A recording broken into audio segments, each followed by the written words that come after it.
নমস্কার বন্ধুরা, জেবি কিচেনে সবাইকে স্বাগত। আশা করি সবাই ভালো আছেন। আজ আপনাদের সঙ্গে শেয়ার করব চিলি সয়া বানানোর জন্য আমি এই যে সয়াবিন নিয়েছি 1 প্যাকেট 100 গ্রামের, আর নিয়েছি 3 রকমের সস নিয়েছি। দেখুন, টমেটো সস, চিলি সস আর সয়া সস, আর একটু লাল লঙ্কার গুঁড়ো নিয়েছি, ক্যাপসিকাম নিয়েছি, 2টো মিডিয়াম সাইজের পেঁয়াজ এই যে পাপড়ি ছাড়িয়ে রেখেছি, রসুন কুচি, আদা ঠিক কুচি না, এটা আমি গ্রেট করে রেখেছি, লঙ্কা কুচি, ধনেপাতা কুচি, আর স্প্রিং অনিয়ন নিয়েছি, কাঁচা লঙ্কা বাটা, আদা বাটা, রসুন বাটা, একটু চিনি নিয়েছি, কর্নফ্লাওয়ার নিয়েছি, ময়দা, লবণ, সাদা তেল, একটু গোলমরিচ গুঁড়ো। প্রথমে আমি এই সয়া বড়িগুলো একটু লবণ জলে সেদ্ধ করে নেব। দেখুন বন্ধুরা, জল গরম করতে বসিয়ে দিয়েছি। আমি এবার লবণ দিয়ে দেব, একটু লবণ দেব, আর দেব 1 চামচ ভিনিগারটা দিলে সয়াটা খুব সুন্দর নরম হবে, সেই জন্য আমি 1 চামচ ভিনিগার দিয়ে দেব।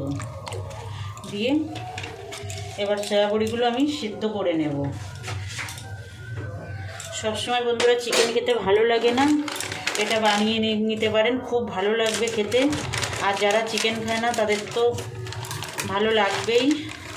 আমি সয়া বড়িগুলো দিয়ে দিলাম, এটা তো খাওয়াও উপকার। 2 মিনিট সিদ্ধ করে নেব। দেখুন বন্ধুরা, আমার সয়া বড়িগুলো সিদ্ধ হয়ে গেছে, দেখুন কি সুন্দর নরম হয়েছে। এবার আমি জল থেকে তুলে নিয়ে ঠান্ডা জলে ভালো করে ধুয়ে জল চেপে চেপে ফেলে দেব, একদম জল নিংড়ে নেব। দেখুন বন্ধুরা, আমি সব সয়া বড়িগুলো জল চেপে নিয়েছি একদম, দেখুন একটু জল নেই, একদম শুকনো। এবার আমি এতে একটু লবণ দিয়ে দেব, স্বাদ মতো লবণ, 1 চামচ কাঁচা লঙ্কা বাটা, 1 চামচ রসুন বাটা, 1 চামচ আদা বাটা,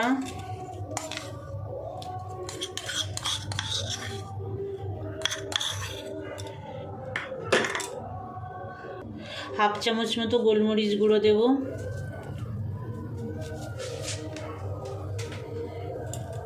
1 চামচ 1/2 চামচ মতো সয়া সস দেব, 1 চামচ মতো চিলি সস, 1 চামচ টমেটো সস, আর দেব 1/2 চামচ মতো চিনিটা আপনাদের ইচ্ছা মতো, দিতে ইচ্ছে হলে দেবেন, না হলে দেবেন না, আর বেশি দিতে ইচ্ছে হলে বেশি দেবেন। এবার এই মশলাগুলো সব মিশিয়ে নেব। দেখুন বন্ধুরা, আমি হাত দিয়ে মেখে নিলাম, হাত দিয়ে ভালো হবে, চামচ দিয়ে ভালো হচ্ছে না, তার জন্য আমি হাত দিয়ে মেখে নিলাম। এবার আমি 2 চামচ ময়দা,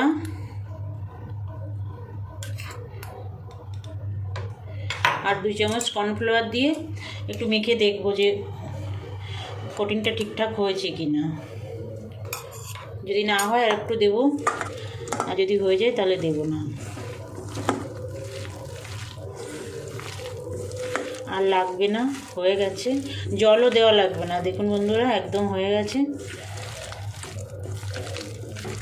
এটা মেখে রেখে দেবো আমি 10 মিনিট।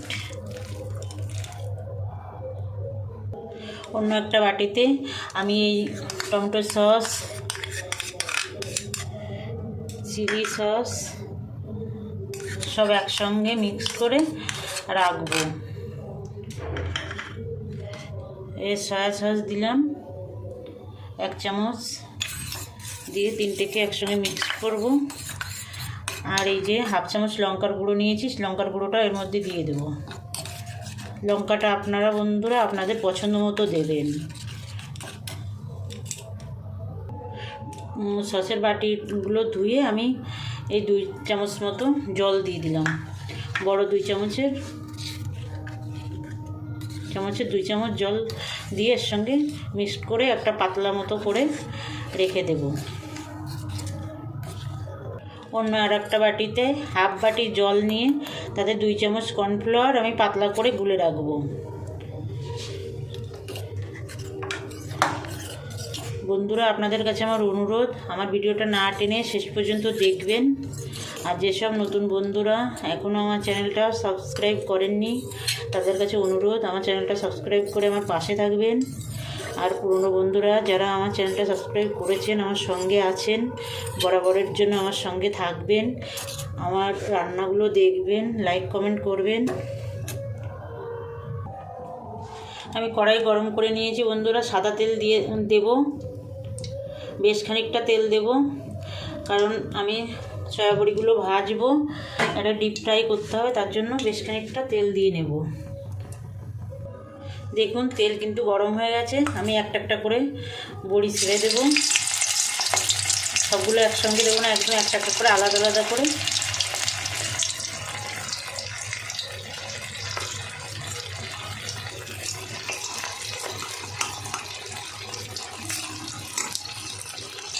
দেখুন বন্ধুরা, পকোড়াগুলো কত সুন্দর ভাজা হচ্ছে। এটা কিন্তু চিকেন পকোড়া যেরকম খাওয়া হয় সেরকম পকোড়া হিসাবেও খাওয়া যায়, ভালো লাগে, খুবই ভালো লাগে। করবেন একবার। আপনারা হয়তো কেউ কেউ রান্নাটা করেন, কিন্তু আমি কীভাবে করি সেটাই আপনাদের সঙ্গে শেয়ার করছি। আমারটা দেখে একবার করবেন, আশা করি আপনাদের ভালো লাগবে। আমি এটা মিডিয়াম আছে ভাজছি, হাই ফ্লেমে ভাজলে পুড়ে যাবে, ভালো ভাজা হবে না, সেই জন্য মিডিয়ামে আঁচটা মিডিয়ামে রেখে ভাজছি। দেখুন ভাজা হয়ে গেছে, আমি তুলে নেব। এরকম করেই ভাজতে হবে।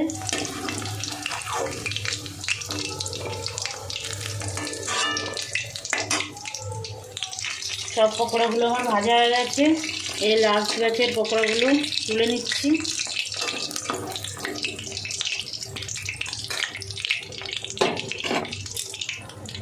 অনেক বেশি তেল রয়েছে, তার জন্য আমি একটু তেল কম করে নেব। এত তেলে রান্না করা যাবে না,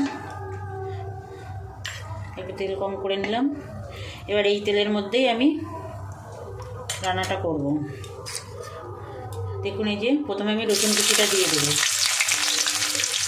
এটা আমি হাই ফ্লেমে করব,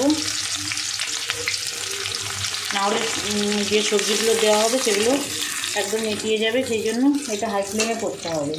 এবার আমি দেব গ্রেট করা আদাটা আর লঙ্কা কুচি দিয়ে একটু ভেজে নেব। এবার আমি পেঁয়াজ, এই যে পাপড়ি ছাড়ানো পেঁয়াজগুলো দিয়ে দেবো, আর দিয়ে দেবো ক্যাপসিকাম দিয়ে আর একটু ভেজে নেব 2 মিনিট, বেশি ভাজবো না, 2 মিনিট মতো ভাজবো।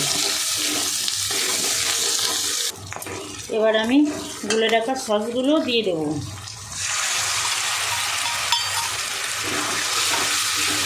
দিয়ে একটু নাড়বো।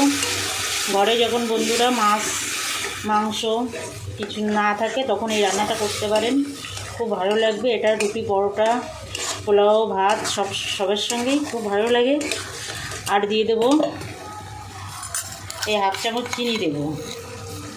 আর লবণটা একটু দেখে মানে বুঝে দিতে হবে, কারণ 3 রকমের সস দিয়েছি, 3 রকমের সসেই কিন্তু লবণ আছে, সেই জন্য বুঝে দিতে হবে। আমি সামান্য একটু লবণ দিলাম। এর আগেও পকোড়াগুলো তো লবণ দিয়েই ভেজেছি। সসের বাটিটা ধুয়ে আমি 1 বাটি মতো জল দিয়ে দেবো। আর একটু জল লাগবে, আর একটু জল দেবো, কারণ যেহেতু এটা সয়াবিন দিয়ে করা, এটা অনেকটাই ঝোল টানবে, সেই জন্য একটু ঝোলটা একটু দিতে হবে। আর লাগবে না। দেখুন আমি গরম জল দিয়েছি। দেখুন বন্ধুরা, ঝোলটা ফুটে উঠেছে। আমি এবার এই কর্নফ্লাওয়ার গুলে রেখেছিলাম, এটা একটু নাড়িয়ে নেব। কর্নফ্লাওয়ার গুলে রাখলে কিন্তু নিচে চলে যায়, এই জন্য একটু ভালো করে মিক্সড করে তারপরে দিতে হয়। অল্প অল্প করে দেব, পুরোটা লাগবে কি না দেখে তারপরে দিব। পুরোটা আগেই দেব না, অল্প করে দেব। যদি ঘন হয়ে যায় তাহলে পুরোটা দেওয়ার দরকার নেই, আর লাগবে না। দেখুন বন্ধুরা, ভালোই ঘন হয়ে গেছে। এবার আমি পকোড়াগুলো দিয়ে দেবো।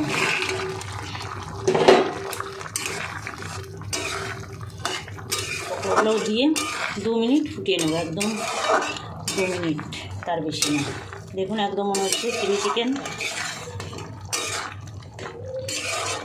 এটা করলে আপনারা বাচ্চারাও পছন্দ করে খাবে। আর সয়াবিন খাওয়া তো খুব উপকার। দেখুন এটা 2 মিনিট হয়ে গেছে। আমি একটু স্প্রিং অনিয়ন দিয়ে দেবো এবার। আপনারা যদি গ্রেভি বেশি রাখতে চান তাহলে ঝোল একটু বেশি দেবেন, আর যদি শুকনো করতে চান কম দেবেন। আপনারা আপনাদের পছন্দ মতো করবেন। কম সময়ে সুন্দর একটা রেসিপি বানিয়ে নেবেন বাড়িতে, খুব ভালো লাগবে। এবার ধনে পাতাটা দিয়ে দেবো, দিয়ে গ্যাস অফ করে 2 মিনিট ঢাকা দিয়ে রাখবো।